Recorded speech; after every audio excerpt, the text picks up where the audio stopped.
Assalamualaikum warahmatullahi wabarakatuh.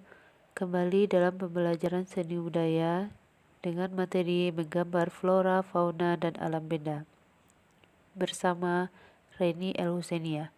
Di sini telah dipersiapkan bahan ajar yang dapat digunakan untuk dapat memahami materi yang disajikan.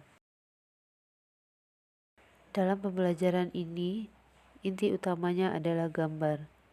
Ada beberapa hal yang harus kita perhatikan tentang gambar.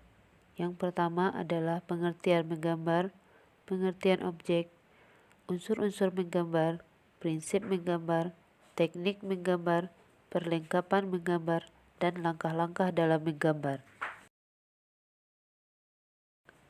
Baiklah, sekarang kita akan bahas tentang gambar. Gambar merupakan bahasa universal yang dikenal jauh sebelum manusia mengenal tulisan.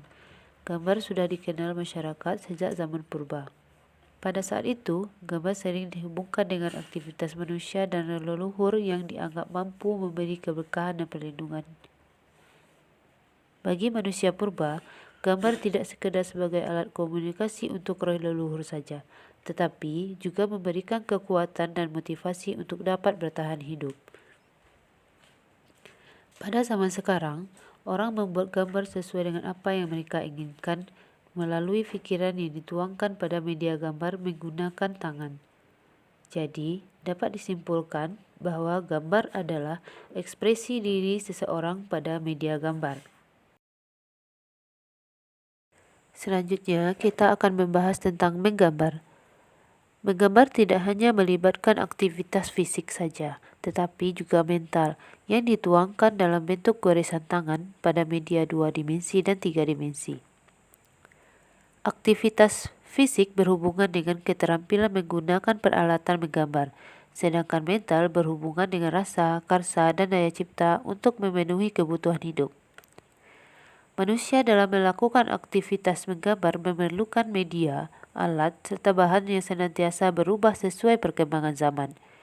Jika pada zaman purba manusia menggambar dengan bahan yang tersedia di alam, maka pada zaman sekarang peralatan menggambar telah diproduksi oleh pabrik sebagai komoditas ekonomi. Manusia melalui menggambar dapat menyampaikan gagasan, ide, dan simbol sebagai salah satu bentuk ekspresi. Menggambar merupakan salah satu sarana untuk mengekspresikan diri. Menggambar sebagai pola kelakuan seni rupa dapat juga diartikan sebagai media pengungkapan gagasan. Jadi, menggambar adalah pola kelakuan manusia yang melibatkan gagasan dan imajinasi melalui kemampuan penglihatan dan kemahiran tangan pada media 2 dimensi dan 3 dimensi. Objek. Menggambar tidak hanya mengandalkan imajinasi, tetapi juga terkadang memerlukan objek. Menggambar tidak hanya terpaku pada satu macam objek saja, tetapi bisa mengambil dan menyusun objek gambar sesuai dengan imajinasi dan perasaan. Alam merupakan objek yang tidak akan habis untuk digambar. Objek gambar seperti flora, fauna, dan alam benda yang dibuat manusia atau benda yang sudah ada sebelumnya di alam seperti batu, air, dan awan. Dalam kegiatan menggambar, objek sering disebut benda atau model. Objek benda dengan berbagai bentuk sering disebut menggambar alam benda atau still life. Sedangkan menggambar manusia dan hewan sering disebut dengan model. Jadi, objek adalah sesuatu yang akan kita gambar.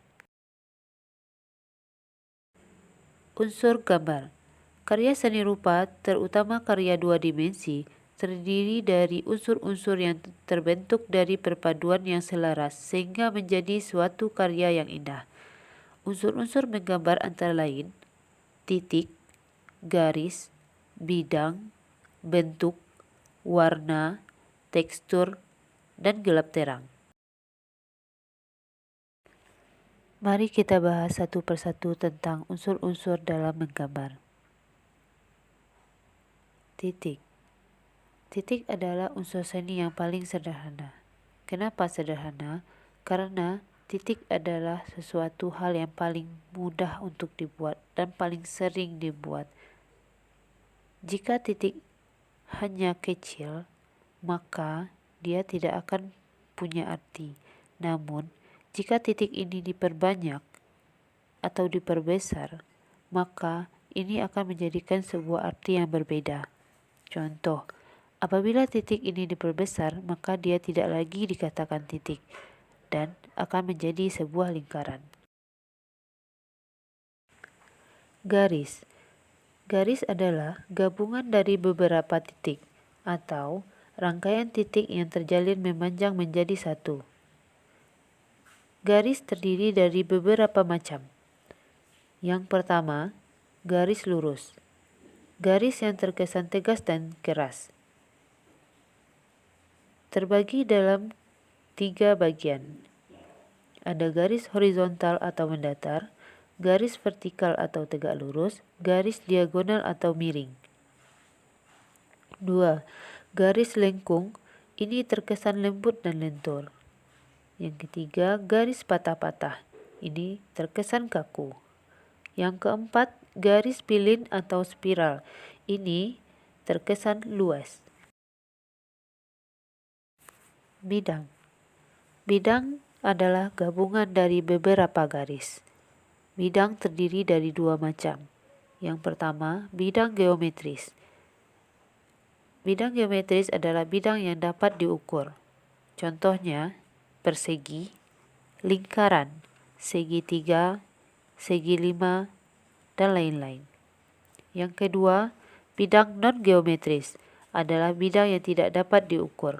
Contohnya adalah garis yang tanpa ada ujungnya, seperti garis gambar awan. Bentuk. Bentuk adalah gabungan dari beberapa bidang. Macam-macam bentuk. 1. Bentuk geometris adalah bentuk yang dapat diukur. Contohnya lemari, meja, kursi, kotak, dan masih banyak contoh lainnya. Bentuk non-geometris adalah bentuk yang tidak dapat diukur. Contohnya batu, tumbuhan, dan sayuran. Warna. Warna adalah unsur rupa yang terbuat dari pigmen atau zat warna.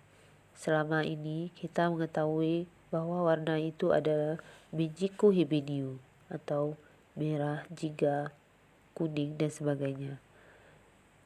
Warna itu dikelompokkan kepada beberapa kelompok. Mari kita bahas. Yang pertama adalah warna primer atau warna pokok. Kenapa warna pokok? Karena warna inilah yang bisa mencampur dan menjadikan banyak warna.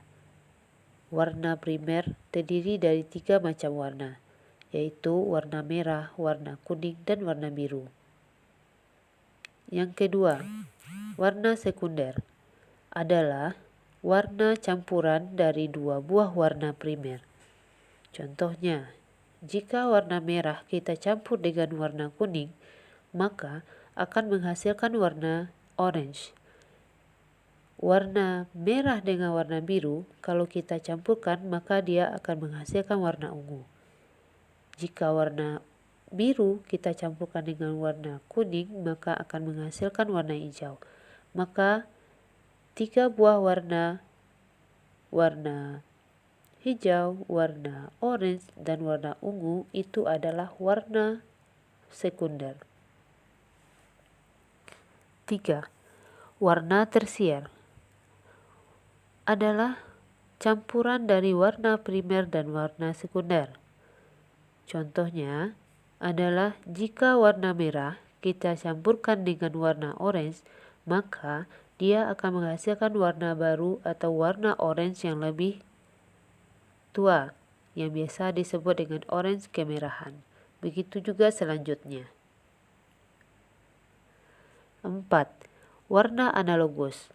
Ini adalah warna turunan dari warna gelap ke warna yang terang atau sebaliknya. Kita contohkan, jika warna merah kita campurkan dengan warna putih dan warna hitam. Nah, warna putih dengan merah kita campurkan, maka dia akan menjadi warna pink. Nah, warna pink inilah yang disebut dengan warna-warna analogus. Tekstur.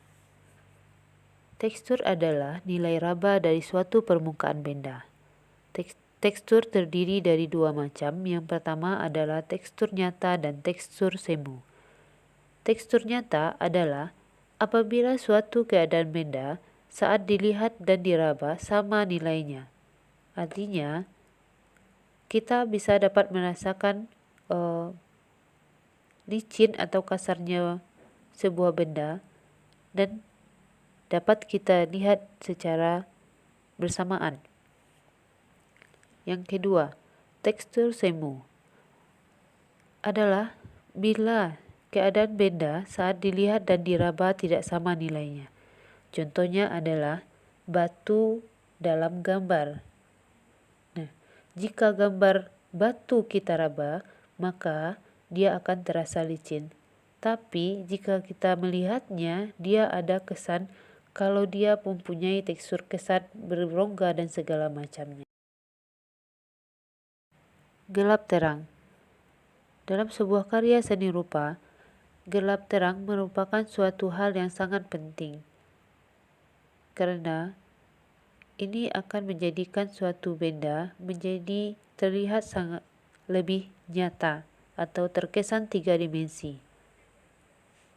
Gelap terang adalah keadaan suatu bidang yang dibedakan karena warna tua dan warna muda yang disebabkan karena pengaruh cahaya.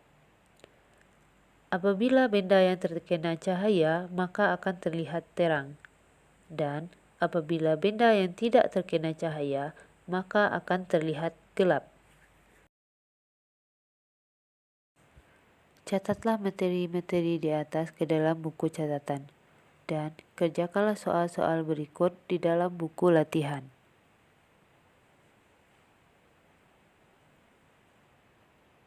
Sekian pertemuan kita kali ini. Untuk pertemuan selanjutnya, kita akan membahas tentang prinsip menggambar dan teknik dalam menggambar. Akhirul kalam, Assalamualaikum warahmatullahi wabarakatuh.